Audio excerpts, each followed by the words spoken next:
Assalamualaikum warahmatullahi wabarakatuh. Pada kesempatan kali ini, kami dari kelompok 2 PSTIC dan PSTID akan mempresentasikan sebuah judul materi yaitu konsep dan urgensi Pancasila dalam arus sejarah bangsa Indonesia. Pertama-tama, izinkan saya memperkenalkan diri.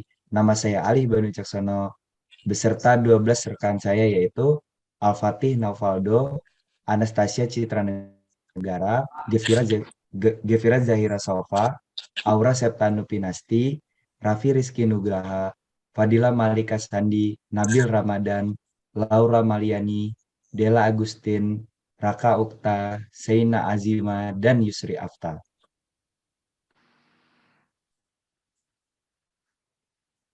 Next. Sejarah Pancasila secara garis besar terdiri dari 3 bagian, yaitu pengusulan Pancasila, perumusan Pancasila, pengesahan Pancasila. Nah, apa yang melatar belakangi eh, di, apa yang melatar belakangi pembentukan Pancasila akan disampaikan oleh Nabil.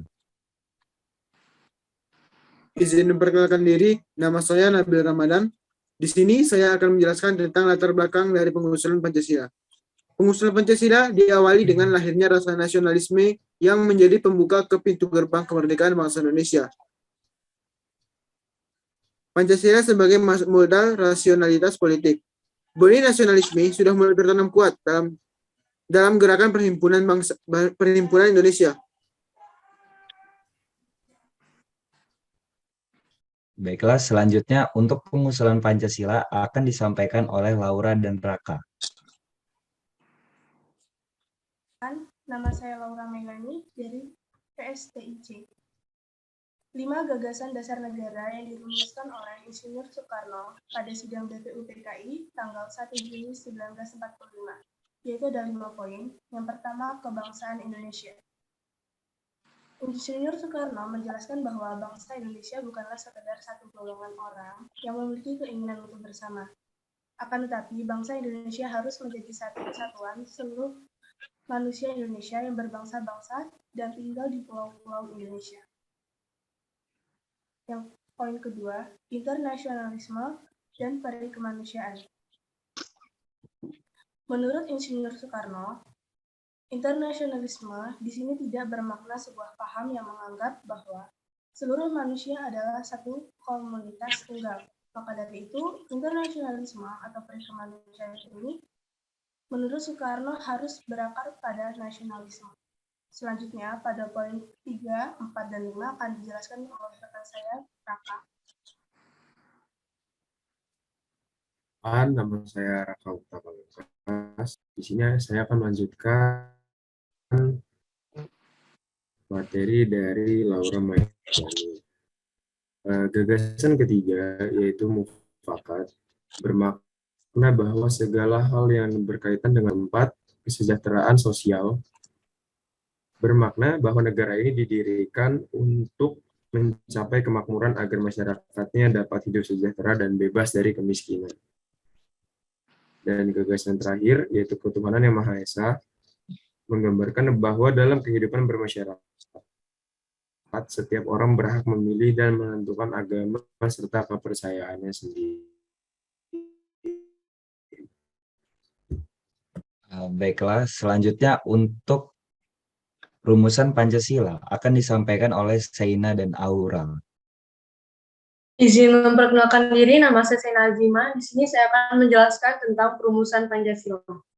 Hal terpenting yang dikemukakan dalam sidang DPU PKI kedua pada tanggal 10 sampai dengan 16 Juli 1945 adalah disetujuinya naskah awal pembukaan hukum dasar yang kemudian dikenal dengan nama Piagam Jakarta. Piagam Jakarta itu merupakan naskah awal pernyataan kemerdekaan Indonesia.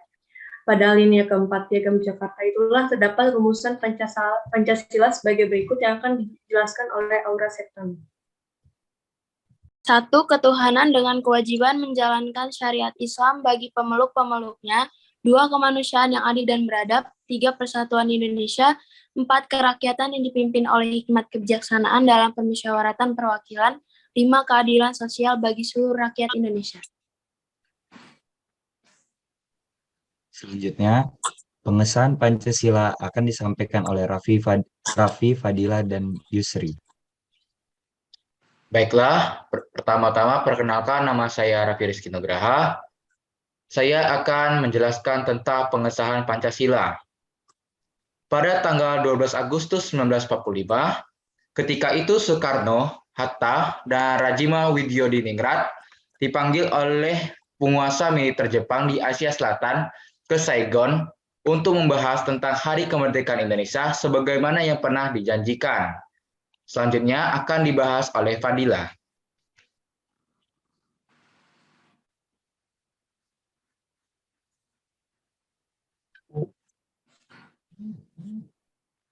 Baiklah, nama saya Fadila Malika Sandi.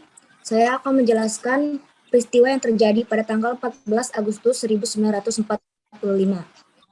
Pada tanggal 14 Agustus 1945, Jepang menyerah kepada sekutu tanpa syarat, di mana peristiwa yang diumumkan melalui radio Jepang pada sore hari tersebut menandakan berakhirnya Perang Dunia yang Kedua. Peristiwa ini membuka kesempatan kepada Indonesia untuk melakukan kemerdekaan melalui peristiwa Rengas Dengklok. Sehingga pada hari Jumat 17 Agustus 1945, Indonesia bisa memproklamasikan diri di depan rumah Soekarno di Jalan Pegagasan Timur nomor 56 Jakarta. Selanjutnya akan dijelaskan oleh Yuta. Izin memperkenalkan diri, nama saya Yusri Afta Putra. Di sini saya akan melanjutkan tentang kejadian yang terjadi pada tanggal 15 Agustus 1945. Itu pada tanggal 15 Agustus 1945, Soekarno, Hatta, dan Rajiman kembali ke Indonesia. Untuk lebih jelasnya, pada tanggal 15 Agustus tersebut, sebelum Jepang menyerah kepada sekutu, ada rentetan peristiwa yang terjadi. Saat itu keadaan dunia sedang bergejolak karena Perang Dunia Kedua. Jepang pun kalah setelah kota Hiroshima dan Nagasaki dibom atom oleh Amerika Serikat, yakni pada tanggal 6 dan 9 Agustus 1945. Raja Jepang, yaitu Kaisar Hirohito, terpaksa menyerah kepada sekutu karena kehancuran besar-besaran yang diderita negerinya akibat peristiwa bom atom itu. Sekian, terima kasih. Baik, selanjutnya untuk konsep Pancasila akan disampaikan oleh Aldo. Baik, perkenalkan nama saya Alfati Novaldo. Di sini saya akan menjelaskan konsep Pancasila. Konsep dan urgensi Pancasila dalam arus sejarah bangsa adalah membimbing serta memberikan daya dan upaya kepada masyarakat, bangsa, dan negara untuk mewujudkan cita-cita dan tujuan nasional. Baik, selanjutnya urgensi Pancasila akan disampaikan oleh Dela. Baik, saya adalah Agustin akan menjelaskan tentang urgensi Pancasila. Meskipun Pancasila menjadi panduan atau pedoman kehidupan, tetap ada permasalahan yang harus dihadapi dan diselesaikan, seperti penyakit korupsi di Indonesia. Dalam proses pemecahan masalah inilah, Pancasila tidak hanya berperan sebagai pedoman, melainkan juga pelindung bangsa Indonesia agar tetap berkomitmen menggapai tujuan dan cita-citanya. Selanjutnya, urgensi Pancasila sebagai ideologi akan disampaikan oleh Citra. Saya Anastasia Citra Negara akan menjelaskan urgensi Pancasila sebagai ideologi negara. Yang pertama adalah sebagai penolak hal-hal yang tidak sesuai dengan kepribadian masyarakat Indonesia, contohnya seperti moral, sopan santun, dan norma warga negara Indonesia. Yang kedua, sebagai pembimbing yang mampu mengembalikan bangsa Indonesia kepada tujuan awal, yaitu melaksanakan ketertiban dunia berdasarkan kemerdekaan, perdamaian abadi, dan keadilan sosial. Yang ketiga adalah sebagai landasan agar para pejabat yang berkuasa tidak hilang arah dalam mengatur dan penyelenggaraan tatanan negara Indonesia. Yang keempat, agar seluruh warga Indonesia ikut andil dalam proses yang terjadi menyangkut aspek-aspek perkembangan bangsa Indonesia. Selanjutnya, alasan diperlukannya Pancasila dalam arus sejarah bangsa Indonesia akan disampaikan oleh Vira.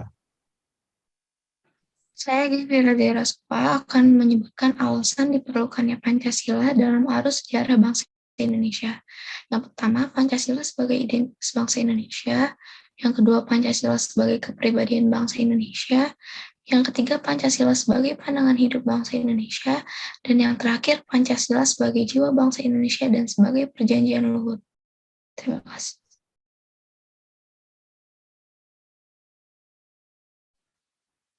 Baik, sekian materi yang dapat kami sampaikan. Kami kelompok 2 pamit undur diri. Apabila ada salah kata kami mohon maaf. Terima kasih. Billahi taufiq wal hidayah. Wassalamualaikum warahmatullahi wabarakatuh.